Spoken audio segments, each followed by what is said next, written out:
Morning, everybody. Good morning.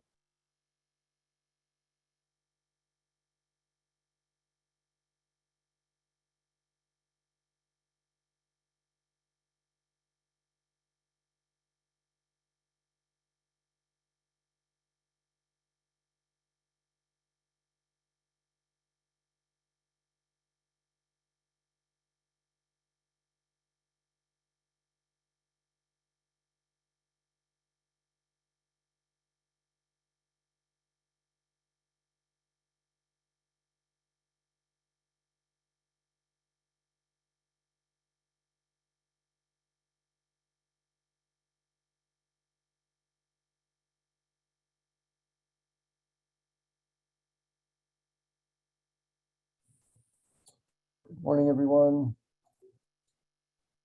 Good morning. Morning. Tracy, is that you calling in? That's actually Andrea. Andrea, Apologies. okay. I'm having some audio issues trying to get reconnected here. Not a problem. I was also expecting Tracy to call in, so I just was checking. Hopefully you can get that worked out.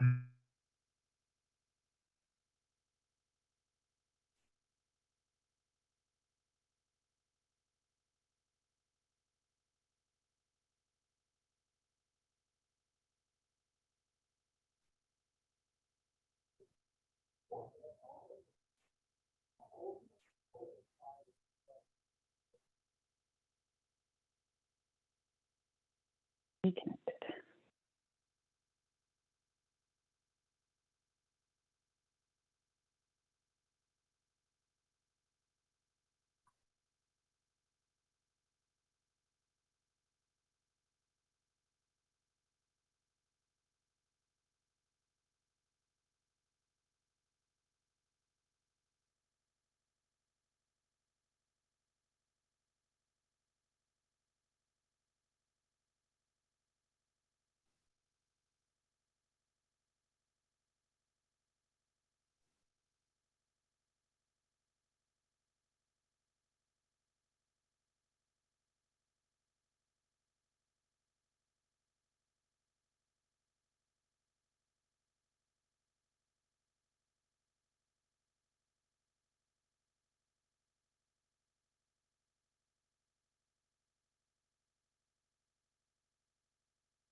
Just going to give a few more minutes for folks to trickle out.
Okay, good morning, everybody. It is 10:05. Though we don't quite have quorum yet, I can call the meeting to order, and our time is precious, so I will go ahead and do that, and we'll move forward, and folks can continue to trickle in as they're able to. I'm Jonathan Crooms. I'm the chair of the Performance Management Subcommittee, and I'm also a Veteran Service Officer with Durham County Veteran Services. And I do see that we have a couple of guests with us today. We have Dasha Shanks and Melva Hendry. It's Daisha. Dasha, if you would just mind, I'm sorry, say again. It's Daisha. It's okay. Daisha, my apologies. I was going to ask you to just introduce yourself and tell us who you are, and I apologize for fumbling your name. Yeah, I'm the project specialist for NCCH, working under Andrea Carey, and I'll be working with the data center. Yeah. Perfect. Thank you so much. And Melva, go ahead and introduce yourself if you don't mind. Good morning, Jonathan. My name is Melva Henry.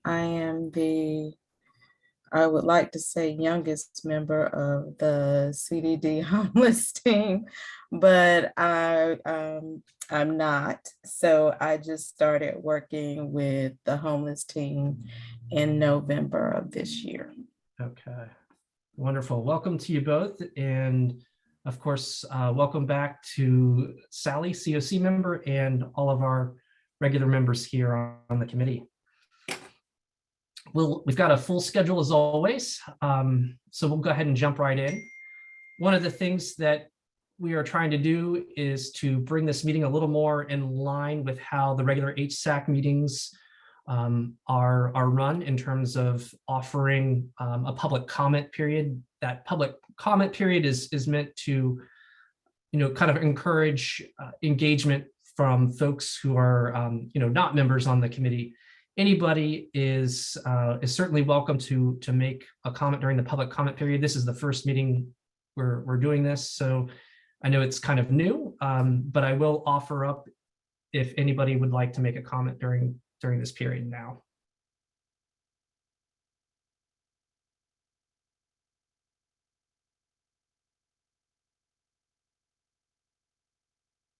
Okay, no public comment today, so we will move on. The next item on the agenda is an update on the minutes from November and December. So as many of you know, we've had a little bit of a transition. Shay Kennard, our secretary, has moved to Hickory, and so she has had to step down and from the position of secretary of the subcommittee. And Danielle Butler had graciously agreed to take on that position, but she has had a change in her professional position, which is not going to allow her to be able to attend the meetings. So she's not going to be able to fill that role. And as a result, we are a little behind on getting November and December's minutes. I'm working on that. We will get that to you all for approval. The next item kind of tails on that one. We do need a new performance management secretary. Are there any members that are present that would be willing to take on this role? Essentially what this entails is taking notes, taking minutes during the meetings, typing up the minutes in what we call action summary form, kind of very broad strokes about what has happened during the meeting. And then I, as chair, usually send those out before every next meeting for review to be approved. Is there anybody who would be willing to consider taking on that role?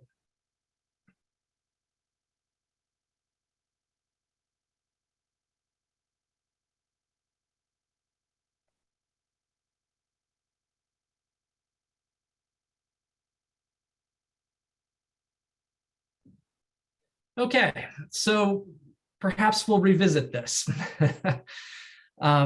I do understand that people are probably overcommitted as it is, but think about it, if there is anybody who is willing and able to take on that role. Lloyd, you've got a question. Go ahead. Good morning, everyone. just want to make you aware, Jonathan Sully in the chat is asking, would you clarify, are non-committee members not supposed to ask questions or make comments outside of the public comment period?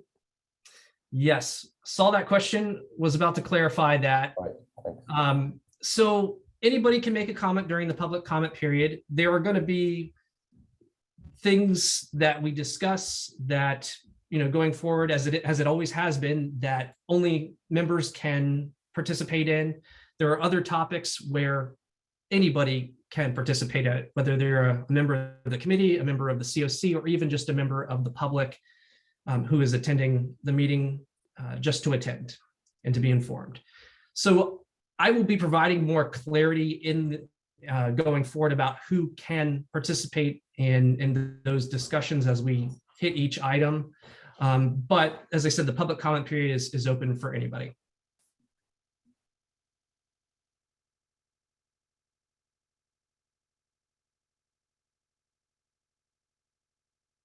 Okay. So the next item is that we are coming up on the spring evaluation of the COC permanent housing projects, the second evaluation. Of course, we do the one in the fall, and we are doing one in the spring, like we always do.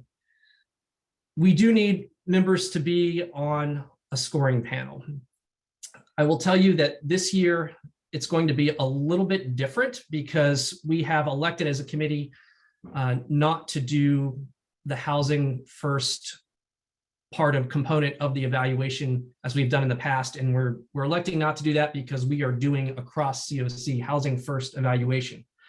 So commitment to this, I think in some ways will be less time consuming than it has been in the past, because what we're going to be doing is we will be reviewing the scores as computed by our lead agency on the data components of the evaluation.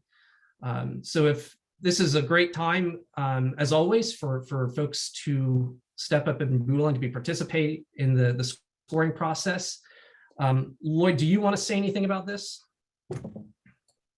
I think you've expressed it well, Jonathan. The committee will be working with the staff of the COC lead agency, probably primarily myself and Melissa, to review the scoring of the COC funded permanent housing projects on the scoring instrument that's been approved by the committee, and making recommendations about any outstanding performance, as well as if there's need to make recommendations for placing any projects on probation for substandard performance. But we anticipate beginning to work on the scoring of projects in this first semi-annual evaluation later this month into February, and probably hope to have recommendations formed by the committee in the between the February and March committee meetings.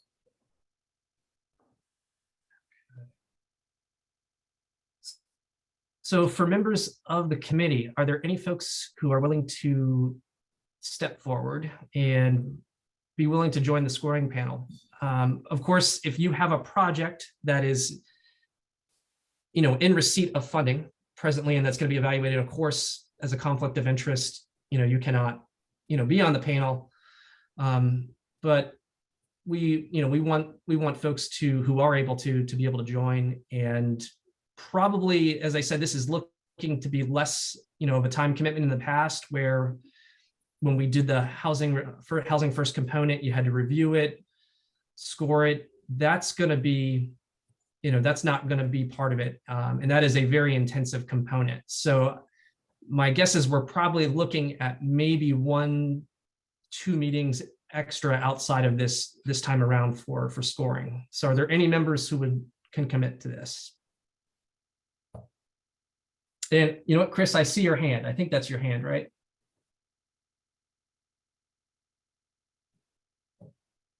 Or is that a picture?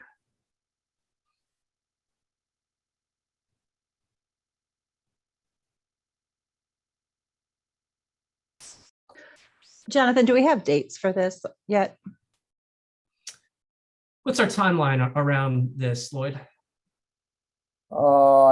We don't have specific dates for evaluation subcommittee meetings scheduled. Again, I think we're looking probably between late February and early March, probably prior to the March 9th meeting. So hopefully we will get it done by then. And so we're looking in latter part of February more than likely. I can, Okay, thank you, Janine. of course. I mean, we would ideally like to have a minimum of 3, but somewhere in the neighborhood of 3 to 5 would be great.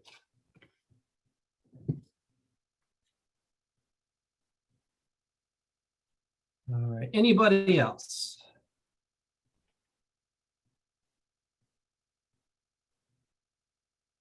Okay. Well, think about it. If those who have not given an answer at this point, if you change your mind or see that you have availability, just email me, email Lloyd as well together, and we would love to have you.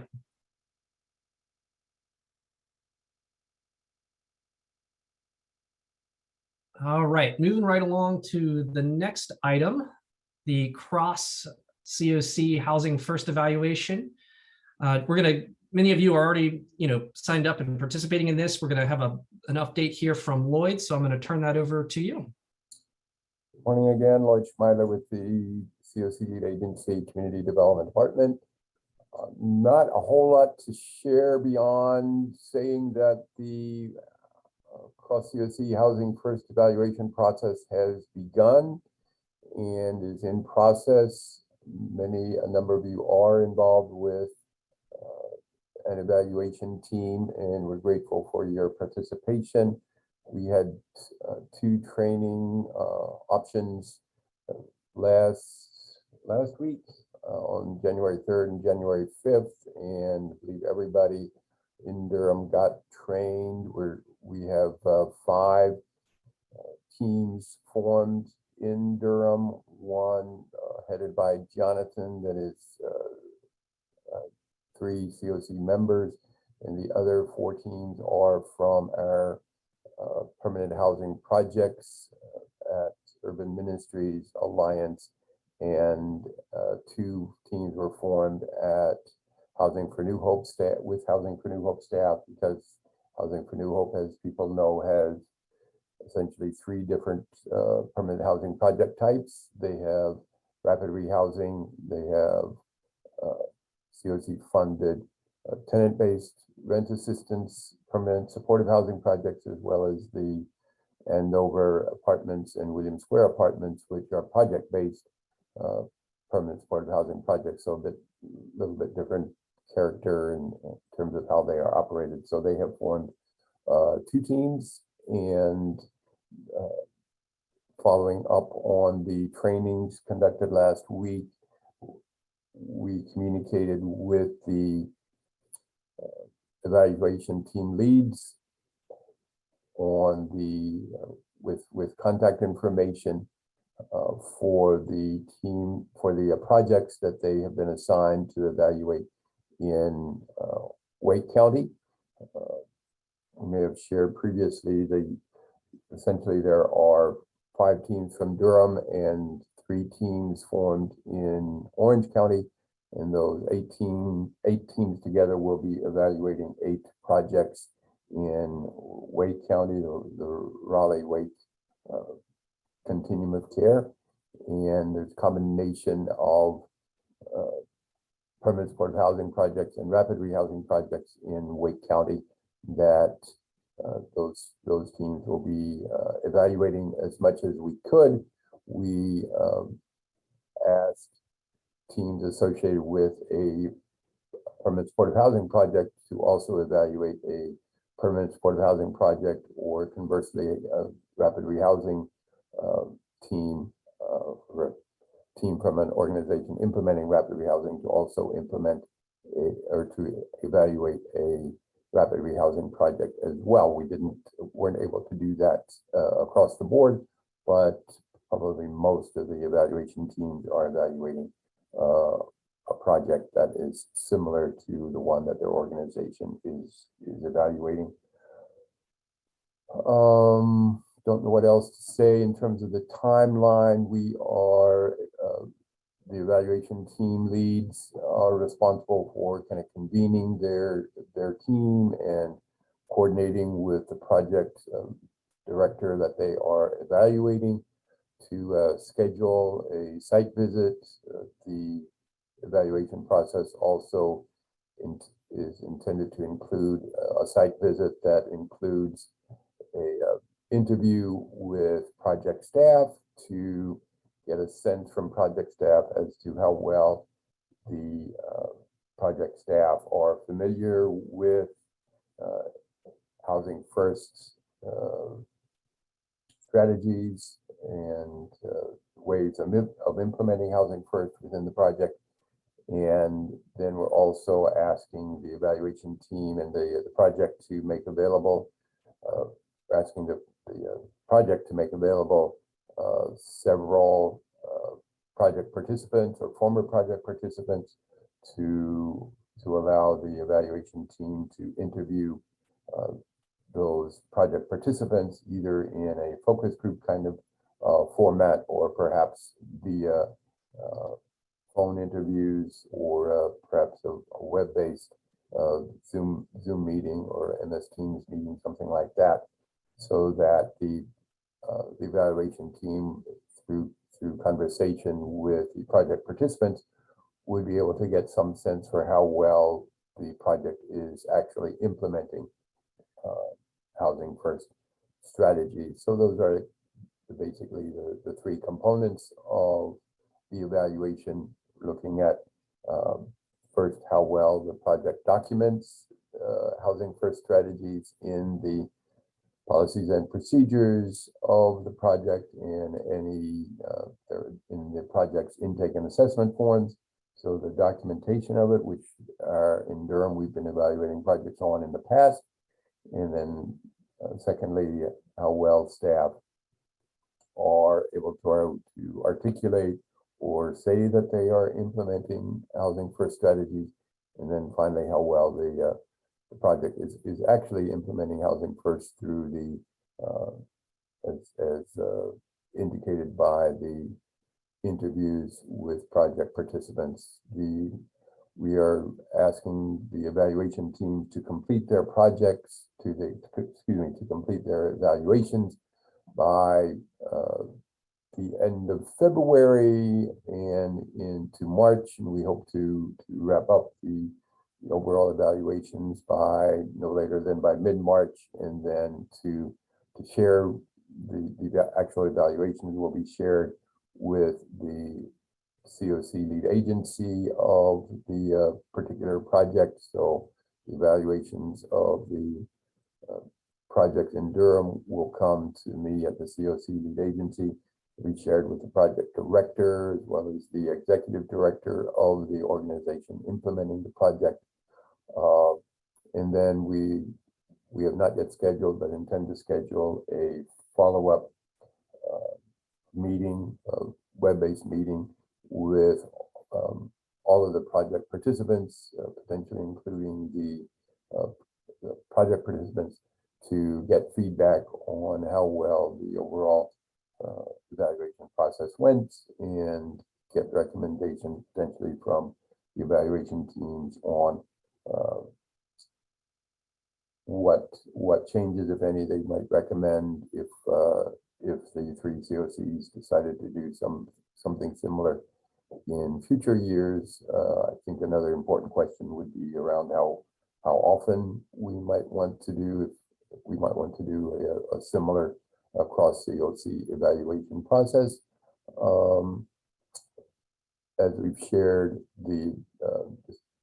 for the committee's awareness, want to make sure that the overall goal for this process is to increase the objectivity of, so say two things: to increase the objectivity of the evaluation process by bringing in kind of people from outside the COC to do some evaluation. And then certainly to, I think another goal is to increase familiarity with Housing First strategies among the evaluation team members, particularly within our individual projects. And I think creating a greater sense of collaboration among the projects being implemented throughout our three COCs,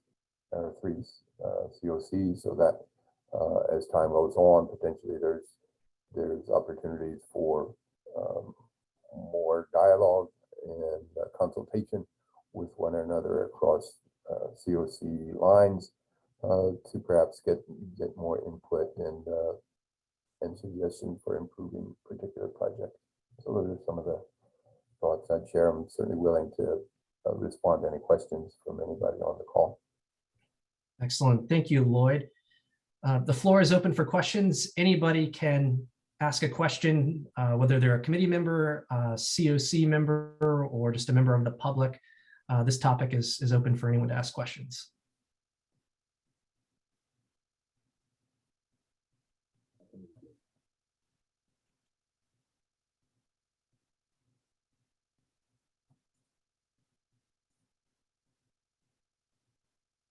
All right, well, doesn't appear to be any questions.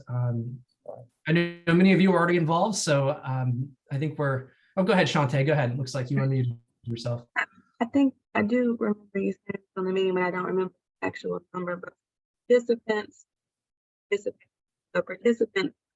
spring, how far back? I think it's a year. I want to correct myself. Okay. Like nobody discharged more than a year ago. Project. That's a great question, Shantae. We didn't clearly establish kind of a deadline for former project participants, but I do think, you know, probably a participant. I think some of that could depend on, I would say the project's overall history. I think a participant that a project that has had kind of been stable in terms of the way it's been operating could certainly rely on project participants that maybe left the program more than 2 years ago. Probably not more than 2 years ago would be a good time frame to have as a outer limit. If a project has made significant changes over the last year or two, and a project participant would not have been aware of those changes, or perhaps would not have experienced kind of the perhaps hopefully improvements that a project may have made in a more recent time frame, the project might want to not go back more than 6 months or so, depending on, so that the project participants that are participating in interviews would have an experience kind of how the project is currently operating and implementing Housing First. So I think there's some flexibility there. I think is the overall message that I would give. Does that make sense? Yes, I was just wondering what kind of boundaries should be established with choosing participants to engage in this collaboration. Hopefully that response was helpful. Do we need more? It was. Thank you. And just a reminder too, this cross COC evaluation is not part of the spring scoring evaluation that I mentioned earlier that I asked for folks to join. We don't, this is something new that we're trying. It is exciting, but we don't quite know how it's all going to play out. So, we're hoping to learn something from this, but I just want to make clear that it is not part of the spring scoring process.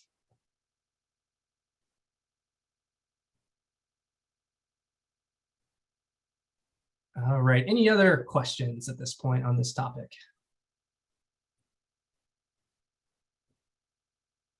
Okay, well, we've had somebody else join us by phone here. Tracy, is that by chance you on the 919 number?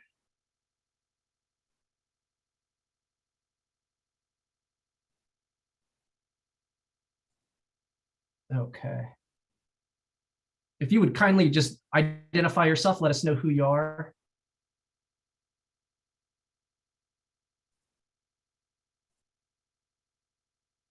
Okay, still muted. We'll move on.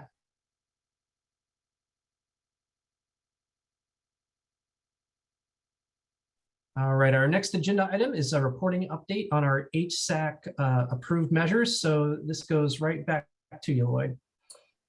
Thank you, Jonathan. Actually, I'm going to turn this over to our coordinator in the department for our team, Melissa Hernandez, who has developed the smart sheet that's being used to complete for projects to report their performance on the various performance measures. And so ask Melissa to take over at least the first part of this. Hello, everyone. So I'm just going to share my screen really quickly. Let's see. All right. So in December, we actually sent an email out to all of the providers who we needed to receive project performance data from. And we asked them all to submit their data for the project types that are listed here on the bottom left-hand side. They have until tomorrow, actually tomorrow at 5 p.m. to submit data. We will be sending a reminder out later today, just, for any providers who haven't submitted data yet, to go ahead and submit their stuff before the end of the day tomorrow. For the time being, though, we have received quite a bit of data from a number of our providers. So far, we have some reports I just wanted you guys to be able to see now, because I know we've discussed making this data publicly available. So this is just an example of like the emergency shelter report of what it looks like right now. And then I think what we've discussed in the past is potentially like getting rid of the emails that are associated here and any of the comments. And any of the data sets that include like a numerator denominator. I think we had discussed removing that and just having like a clean spreadsheet that can be available on our website, where it'll list the project type for each sheet that we share. The project type so this one would be emergency shelter adults without children. And then the report would only include the organization's name, and then it would include like the measures themselves, which would be like exits to positive housing destinations, average length of stay in days, those sort of things. So it would only include these measures and the organization name. Right now, where things stand, after tomorrow, I'm going to start basically pulling the actual reports that I asked people to share, so the COC APRs, and I'll just be verifying that all of these are correct, because we will want to make sure that all of the data is accurate prior to us pulling it together and making it publicly available. So I'll be spending time this month and just cleaning, having a data cleanup, and then we'll have to make sure that we bring this back to you guys, the Performance Management Committee, prior to making this publicly available in February. But I think that is the plan, to have the reports ready to be shared on the website by February.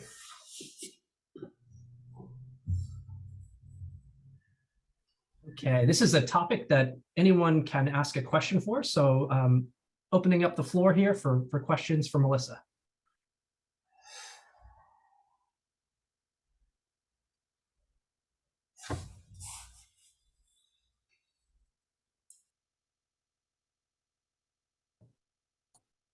Melissa, you might take a moment to scroll through each of the 6 reporting forms to show the committee which projects have submitted performance thus far. Sure, not a problem at all. That's so far for emergency shelter adults without children, we've received information from Urban Ministries, Project Access. Let's see. For street outreach, we have Housing for New Hope so far. That's a test.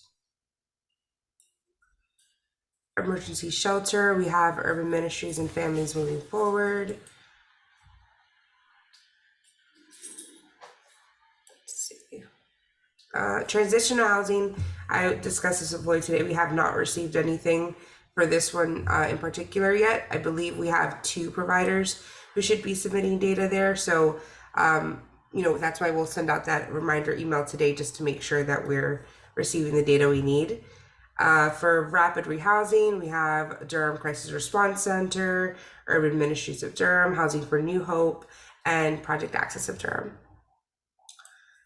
And then finally, for permanent supportive housing, we have, Housing for New Hope and Alliance Health so far. Thank you. Hey, I have a question for you, Melissa. As the lead agency staff member who's collecting this data and really leading the initiative, and this being the first time doing it, how has it gone? Is there anything we need to know about any, whether it's been smooth or whether there's been any challenges? How has it been so far for you? That's a great question. I think we'll have to ask the providers their perspective.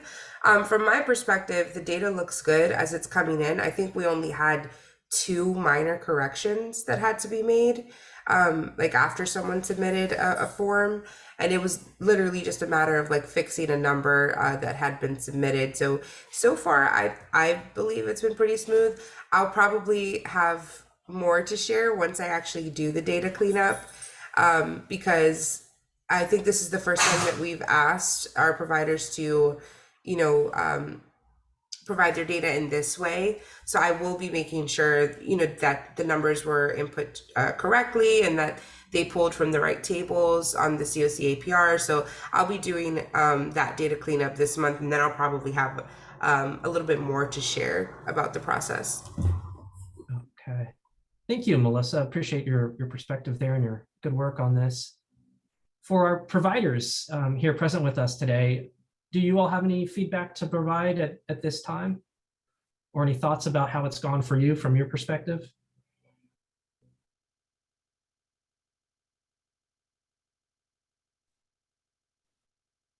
Yeah, it's been very smooth and Melissa's been very helpful.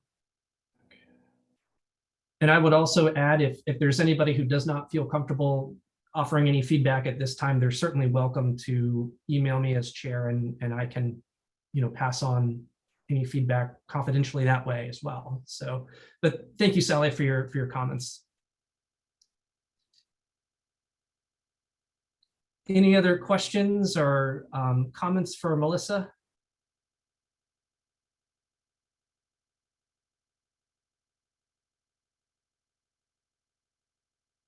All right. Thank you so much, Melissa, for your good work here, and thank you for your presentation today.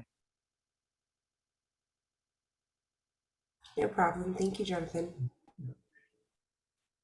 All right. So our last topic on the agenda today is the HMIS data quality plan. And so Andrea Carey from NCEEH is going to be NCEEH is going to be presenting to us. Do you want to control your screen to present, or would you like me to do that? How can I help you here? Oops, you're muted. There we go. Didn't quite click the button fully. If I can get the reins, then I can share my screen, and you can just absorb the information. So, if you want to give me, it looks like I do have that. Yeah, I think you should be able to with the share screen in the bottom. All right. Well, then I will just get started. So we wanted to share kind of a foundation, a proposal for an implementation-wide data quality plan. I'm so sorry. I don't know if I think I've met everyone on the call, but I'll just introduce myself first. So I'm Andrea Carey, the project director of the data center here at the North Carolina Coalition to End Homelessness.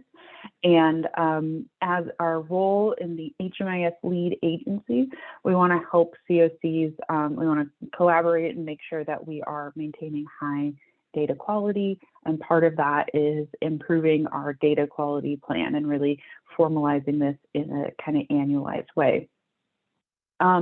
And so I'm coming to you all today with a proposal, with a draft here, with some specific kind of decision points that I think would be great to get some feedback on. And eventually what we'd like to do is have formal COC approval. So I believe the route for that would be for this committee to consider this and potentially recommend approval to the full HSAC. We might not be able to get to that point today. I don't know, Jonathan, if we're at quorum yet, but I want to at least introduce the topic and materials. We do have quorum, including myself. Okay, cool. Well, for your consideration then. All right, so I've got some slides here together just to help us organize. I did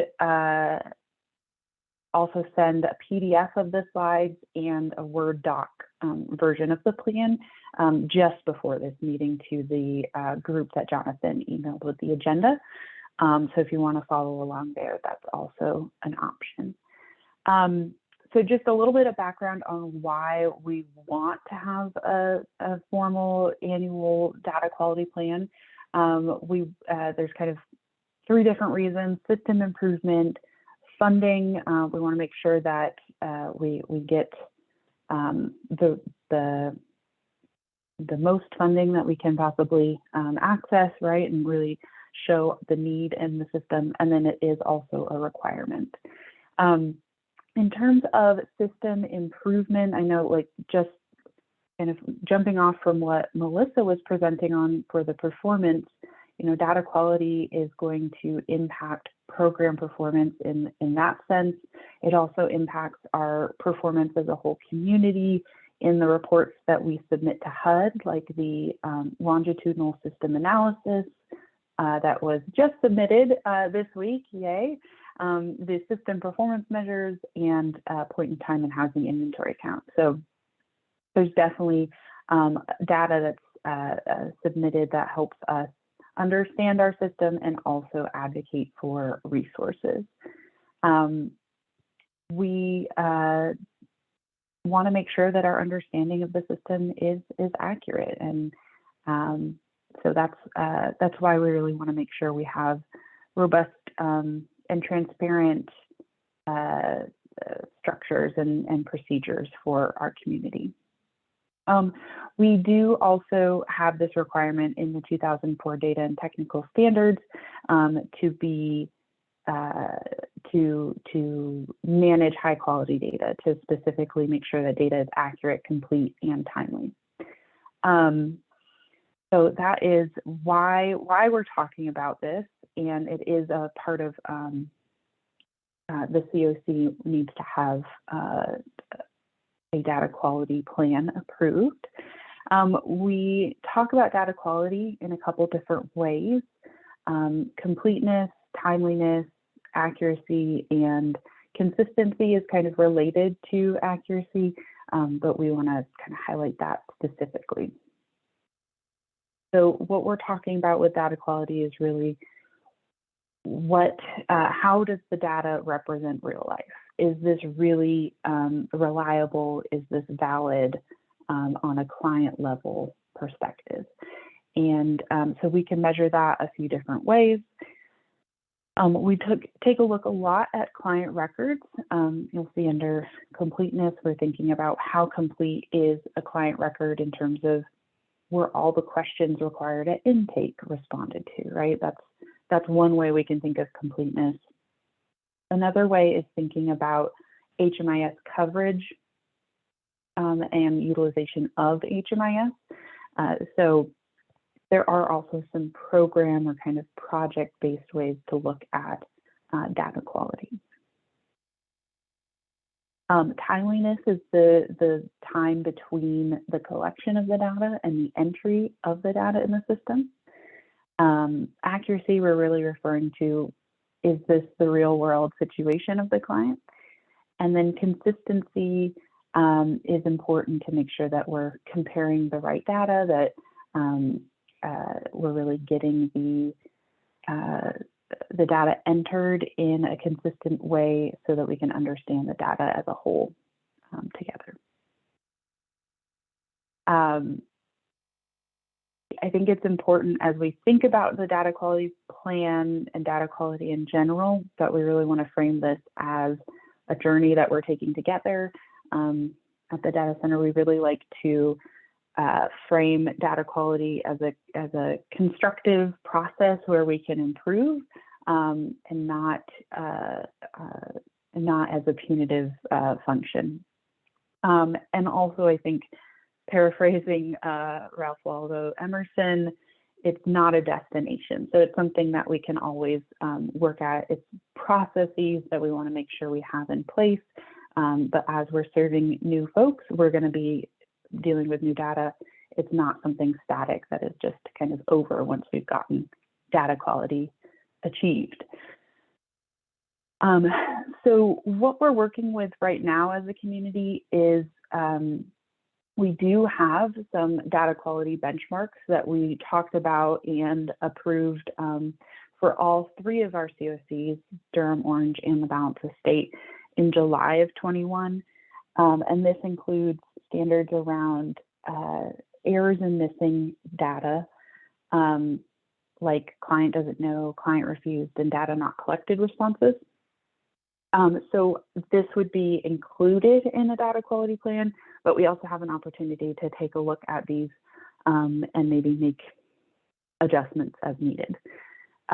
So just, I wanted to give you an overview of what the current benchmark is, and we were using the APR as kind of a way to measure this when we talked about this in 2021. So there's some client identifying information and demographics here, where everything except Social Security number, the benchmark was 5% of an error rate or less.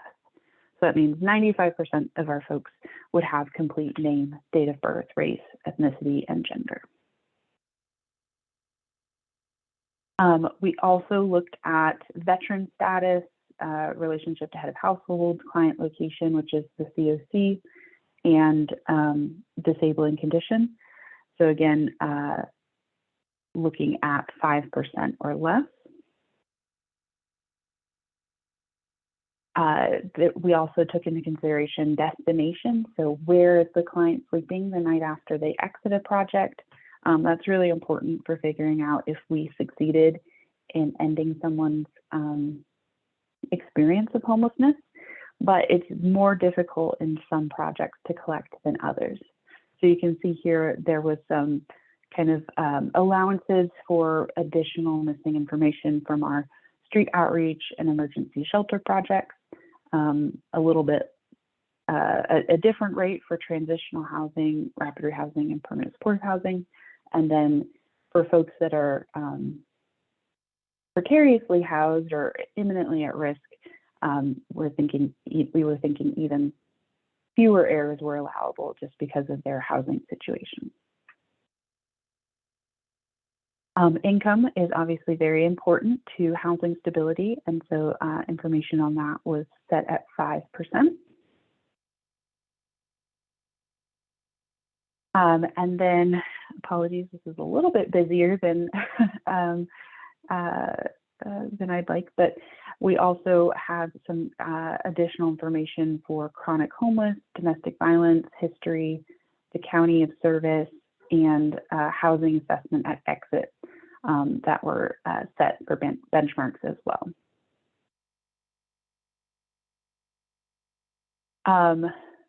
All right, so that's kind of what we did before and talked about as a community. We got feedback, and we tried to implement from the data center some checks through running the APR and it didn't work in 2021. So we're coming back to you with a new plan. There are some additional data quality standards that we propose to include, some things around accuracy and measuring the internal logic of how data is collected and entered. So one of those is about date of birth and project start date, making sure that the date of birth is not the same as the start date. We don't have heads of households that are just born. That's not something that we expect to have in the system. So checking for errors like that, checking for household errors where we can have different issues with how households are constructed in the system. There's some other accuracy measures around disability, health insurance, income, and non-cash benefits, making sure that the answers are consistent since there are some follow-up questions and the logic is not built into our software, unfortunately. And then similarly for domestic violence, there are 3 different questions related to domestic violence history. And so checking that that logic makes sense. If someone is not a survivor of domestic violence, then they can't currently be fleeing a domestic violence situation. We'd want those to be aligned.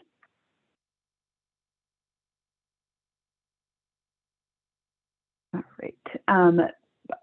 Also highlighted here and put forth is a check on veteran status, making sure that folks under 18 are not being identified as veterans. That's rare if it happens at all, particularly in our system. And then housing move-in date, making sure that the housing move-in date is not before the project start date. If you have a housing assistance project, you can't have moved folks in before you started serving them. So just making sure that that logic is intact and aligned. So that's some of the accuracy measures that we're thinking about. For timeliness, we actually did set a timeliness benchmark back in 2021 for particular program types, and that was 6 days. So the benchmark was trying to get data that has been collected into the system actually entered into HMIS within a week. That was talked about and set for street outreach, emergency shelter, transitional housing, rapid rehousing, permanent supportive housing, and homeless prevention projects. But we recommend expanding this to all project types, just because that's important no matter what kind of services that you're delivering. And I'd say just for timeliness, it's important to keep that this is a journey, not a destination principle in mind. We're trying to make sure we can get closer and closer to 100% under 6 days.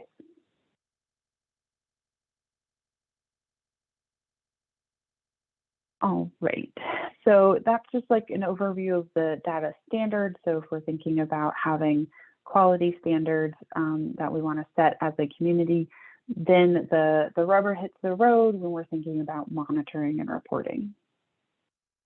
So our proposal here is for participating agencies to run and submit data quality monitoring reports for HMIS lead and COC review, and then for us to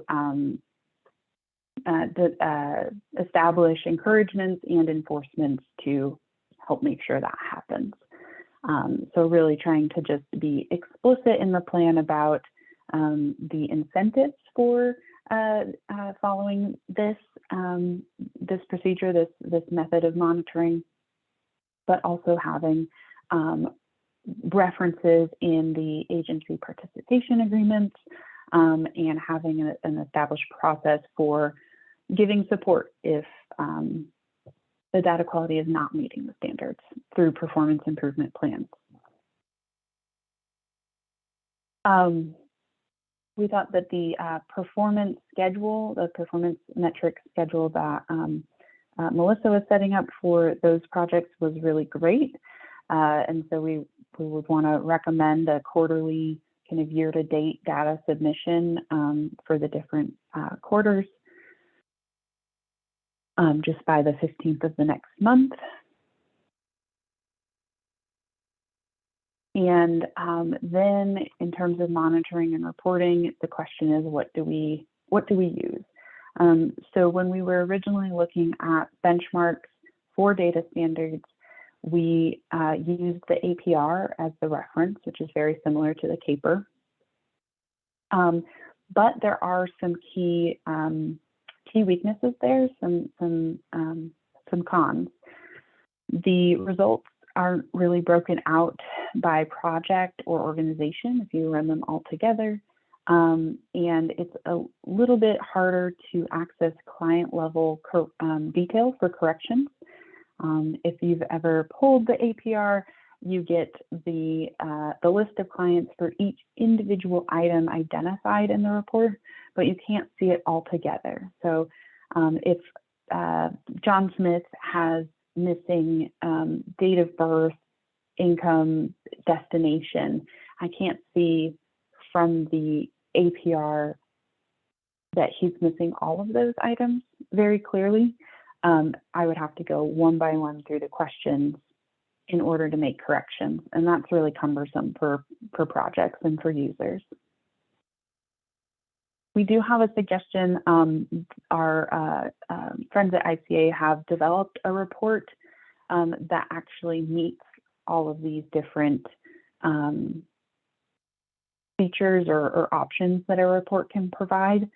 It does allow you to run the report and then break out the results by project. So, someone like Sally could run one report and see the results for each of her projects separately, but just run the report once, which I think is an advantage. And then at the COC level, you could run the report and see all of the agencies, all the projects at once. It does measure completeness, but it also measures accuracy and consistency. So some of those errors that I mentioned around householding issues or just internal logic inconsistencies for how the data is entered, it can catch that. And it does have client level detail for much easier corrections. We kind of tested this report during the longitudinal system analysis end of year data corrections period in October, November. So if folks recognize the D3 LSA client cleanup report, that's the report we're talking about with a couple modifications. And I can show that report if that's helpful, but sometimes that detail is not helpful. The other side of monitoring is just thinking about what the expectations are and really outlining that from the beginning.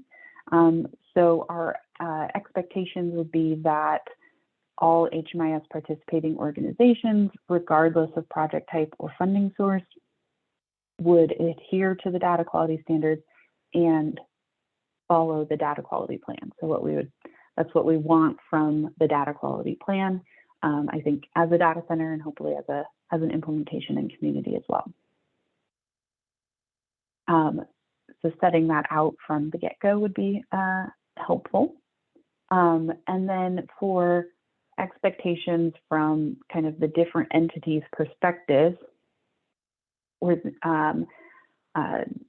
just trying to make this clear and transparent from the beginning that our participating organizations would have the expectation of maintaining high data quality levels, submitting the data quality monitoring reports, being responsive to lead agency and COC questions, and informing the HMIS lead agency when changes occur. For the COC, really thinking about those expectations as making sure we have the right entity identified for reviewing performance, reviewing the quality. So maybe something like having this committee have access to the results of Durham organizations submitting. And then working together with the HMIS lead agency to develop data quality improvement plans when it is necessary, and really just making it clear that the continuum of care can determine the consequences for if organizations fail to fulfill those obligations.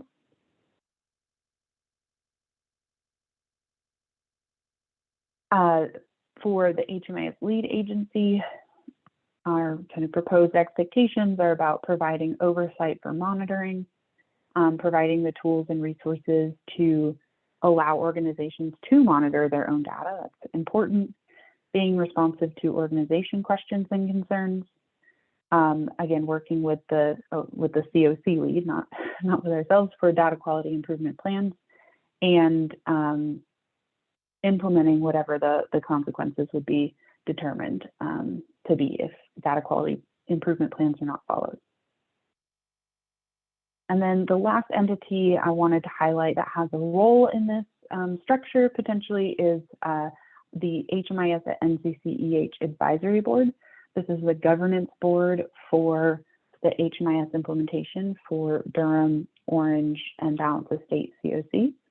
And so it would be important for them to make sure that our implementation has enforceable agreements, making sure that the plan is reviewed and edited annually, and then giving support to the HMIS lead as needed too.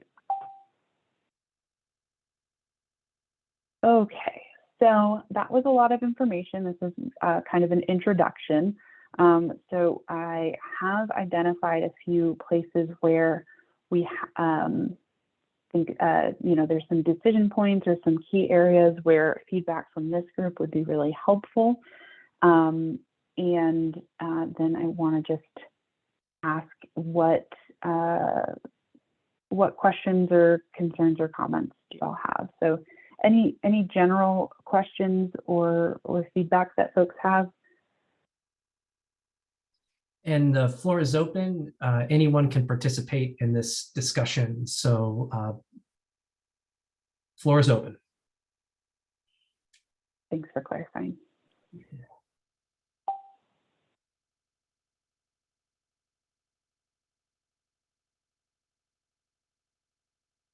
If there's not anything kind of general or anything that caught your eye, I guess I'd ask if y'all think that the data quality standards are a good balance between, being robust, but also constructive, right? Balancing that need for being a realistic, but also a kind of a reach goal for improvement. And if you might also just need more time with them, because that was pretty fast. So that's also an option to say, wait, we can't say anything about this yet. I don't know. I actually have a couple questions. Please. So, you mentioned, incentives, and certainly I work for an agency that, we don't have HMIS access. And I know that when we do evaluating of projects during the funding cycles, there are questions about data quality. So, other than sort of the evaluations, I was wondering what other incentives there are for, for us to have engaging with you all and having good data quality, I guess, is for better lack of phrasing here. Yeah, my dream would be to be able to provide additional funding, right, and additional incentives. But really what we have is competitions through the COC for, COC funding, ESG funding, and incorporating data quality there. I think an additional incentive that could be considered would be having an item in the scorecards for participation in this process. Something that like the data center could maybe give a stamp of approval on. Lloyd, do you have other ideas about incentives? Yeah, go ahead, Lloyd. No, I was gonna ask a different question when Oh, okay. This one, thanks. Well, let me just say then, I think the other incentive that we can have is shout outs, is sharing great performance, you know, so something like sharing results on the website or highlighting the, you know, top 5 performers at HVAC. I think there's some different ways to think about that as well. I'll turn it over to you, Lloyd. Yeah, so I wanted to ask about the data quality standards for, I think, I guess maybe accuracy or completeness. Most of them are set to 5% or less, and I wonder, particularly with some of those basic universal data elements like name and gender, age, etc. It seems to me in my reviewing of particular projects, most of our projects have error rates of 1% or less. I wonder if we, as particularly in Durham, should be adopting standards that are lower than the 5%. Question.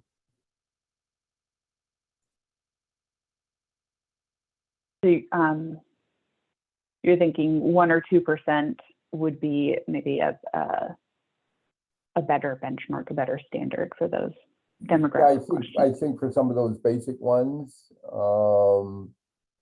that, you know, if our projects are already, you know, at a 1 or 2% level, by and large, I mean, the majority, I believe, are. I think we should probably hold that out. I mean, it's hard to imagine that, you know, something as basic as a name, if you don't have an accurate name. Oh, Lloyd, I think your audio just went out. Oops. So Was that everything you intended to say? Pretty much. I just, Oh, there you go. you know, wonder about, you know, if our projects are already at 1 or 2% accuracy or completeness, then should we really have an error rate that's higher than what our projects are already achieving?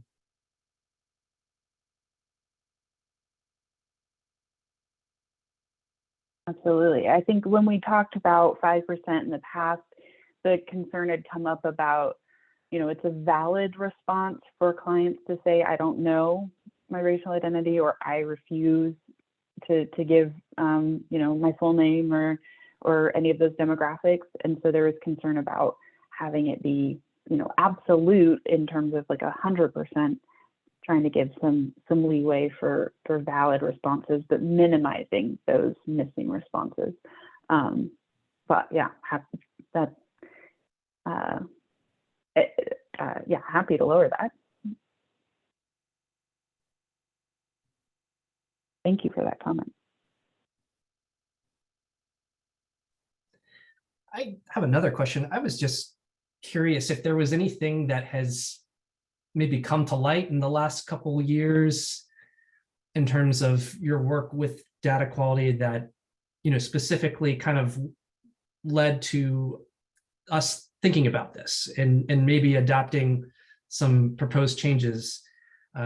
Was there anything in specific that came to mind, or like such as, oh gosh, we might be missing out on money because, you know, our data isn't as accurate as it could be, for example? Yeah, thank you. That's a great question. I think that one of the primary drivers of thinking about the frequency and the role of agencies in terms of pulling their own report and then submitting that has been the burden of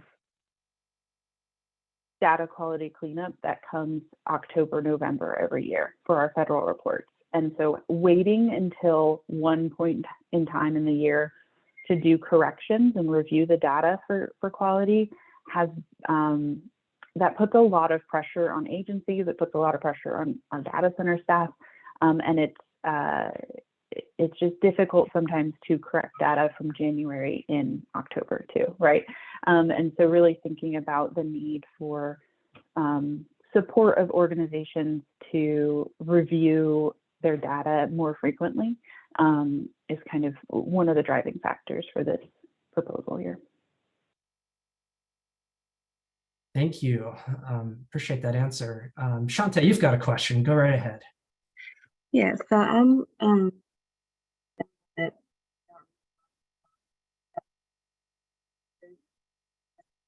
like I missed what you said there. I don't know if it's my audio or if it's yours, Shante. I'm sorry to have to ask you to repeat your question. Can you hear me? Yeah, I can see your picture, and you get the yellow screen showing that you're speaking, but it's just coming back garbled up. Can you hear me better? Oh, that's perfect. Yes. Okay.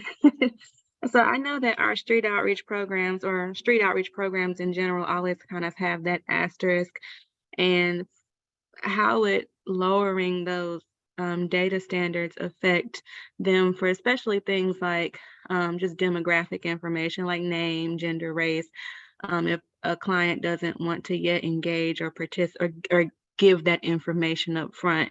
Does that affect, or do we have something different for them because they're kind of always our asterisk projects? Great question. So it's actually addressed in the workflow for street outreach projects. Data quality would only be incorporated into the report, and if we can use that ICA developed report, it's even better. It only is, street outreach clients are only checked for completeness once they have a date of engagement. And so when you're building a relationship with clients and you might not have that trust yet, those clients wouldn't be incorporated into the report. It would just be the folks that you've fully you've fully done the intake, you've gotten the privacy conversation, right? And you have that kind of case management plan, they're fully your client. So I think consider is 1 or 2% missing for demographics too low for those clients with a date of engagement. Yes. If I could chime back in, I just pulled a COC APR for Durham, the 2022 LSA whole COC reporting group pulls information from 52 projects. It's showing 1,896 total clients with 1,851 counted for data quality. I'm not sure how that would compare with the ICA reporting group, but when you look at the name, data quality percentage of error rate is 0. A client doesn't know, client refused is 0. Social Security number has a higher percentage of error rate of 9%. Date of birth is at 0 across the board. Race is 1% with a total of 15 records being client doesn't know or information missing. Ethnicity was 0%, total of 5. Gender 0 with 2 records of information missing. So again, just want to share that even like veteran status, we have a 1% error rate with a total of 12 clients listed as having an error rate of error count of 12. So, compared to the 5%, we do get into higher error rates when you get at exit destination, income sources, etc. But so we share that.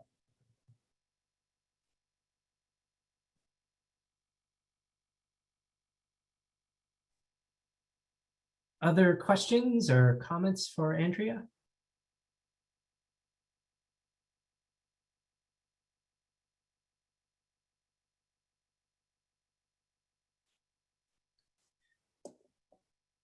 So here's my thought on this, and I guess we can, see how the room is feeling here. It sounds like there's sort of this is a wonderful presentation. It sounds like there's also a lot of proposed changes that we would be considering. Is there any way for us to maybe get like a pager showing like what was and what we're proposing, so that we can see exactly what the changes are going to be in a sort of a condensed version?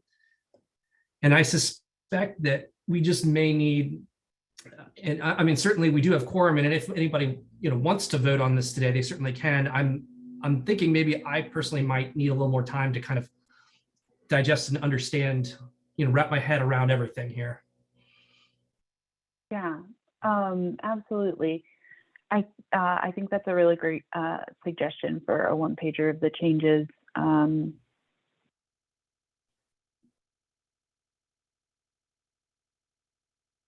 Yeah, I think that would be great. So we can put that together and send that out. I think. Not to create more work for you. No, I think that would be really helpful for the other COCs too. So. Okay. And the other thing I'm thinking here is of course, not everybody is able to be here today. Are you open to some other comments or feedback? I also recognize that sometimes it may not be easy for a project to make feedback in a public meeting. And so would you be, if other members, other folks wanted to make some comments, could they email you? Oh, absolutely. Suggestions, things like that. Yes, please, all the feedback. Yes, so feedback directly to me at andrea@ncceh.org, or our help desk would be very welcome. I'll put those email addresses here in the chat. And then I think too, like you've maybe offered before, if folks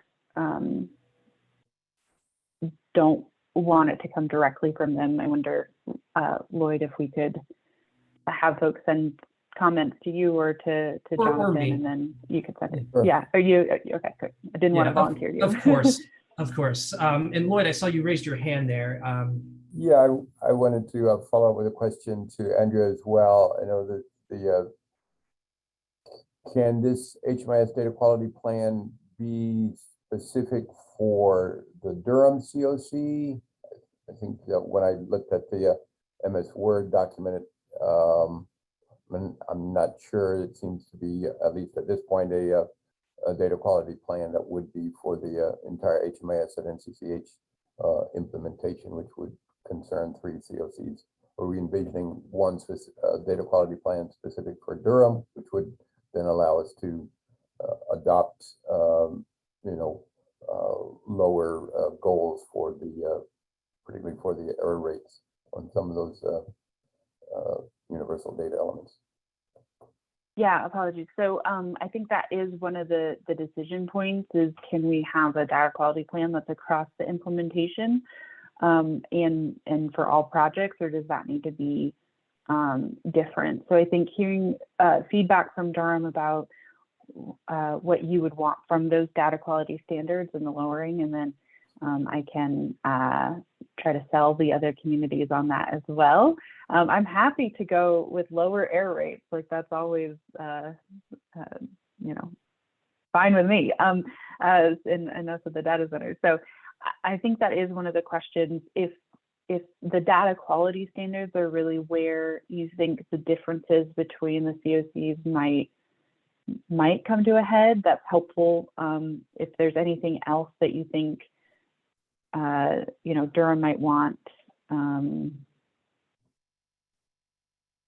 to veer off in a different direction, I'd love to hear about that too. I think as a 3 COC HMIS implementation, I think it can make a lot of sense to have a single data quality plan as a foundation, and then have, individual COC scorecards, maybe give additional points for the 0%, the 1%, something like that, versus the standard.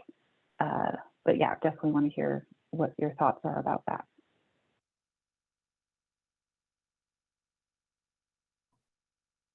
Okay, so here's what I'm thinking going forward. So as not to have you like continuously like redoing work.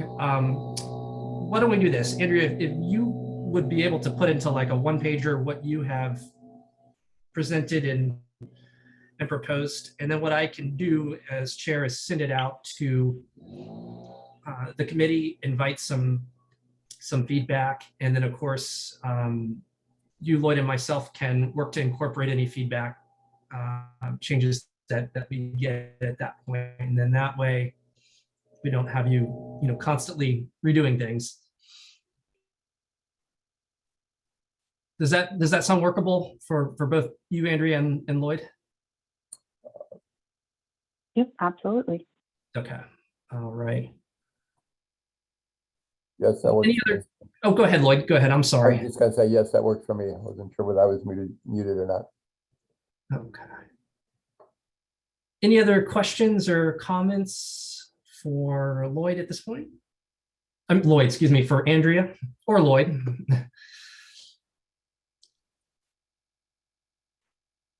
Okay. Oh, go ahead. You. I guess, do folks think this is a good idea in general to have a standard data quality plan like this? That would be the only other thing. Maybe a thumbs up or a thumbs down. Okay. So we have a yes from Yeah. Shante. Though my agency does not use HMIS, I think it's a good idea. Everything that, from my own experience in working in homeless services, everything is just moving towards data-driven very heavily. So I think, based on my own knowledge experience, that can only help us. We have a yes from Chris as well.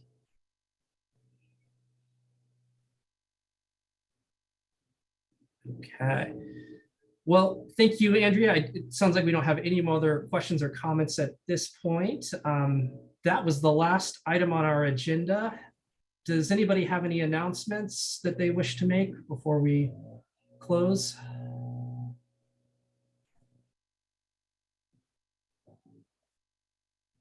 So I will make one. There is a very important event coming up later at the end of this month, point in time count.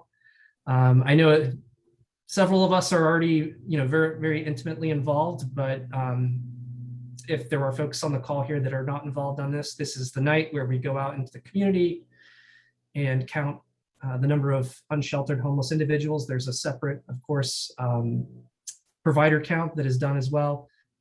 If anybody has not signed up for that and wishes to, I know that they can contact Housing for New Hope and Shante as well, because I just did your training with you. So that one announcement I just wanted to provide. Any other announcements?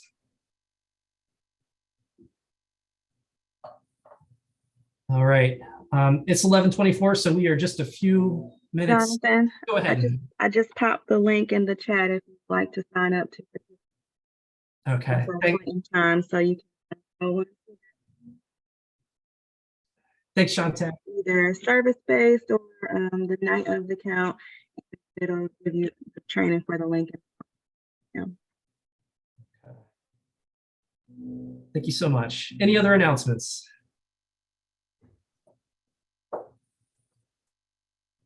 If I could get a motion from a committee member followed by a second from another committee member to adjourn, we'll go ahead and close out the committee meeting.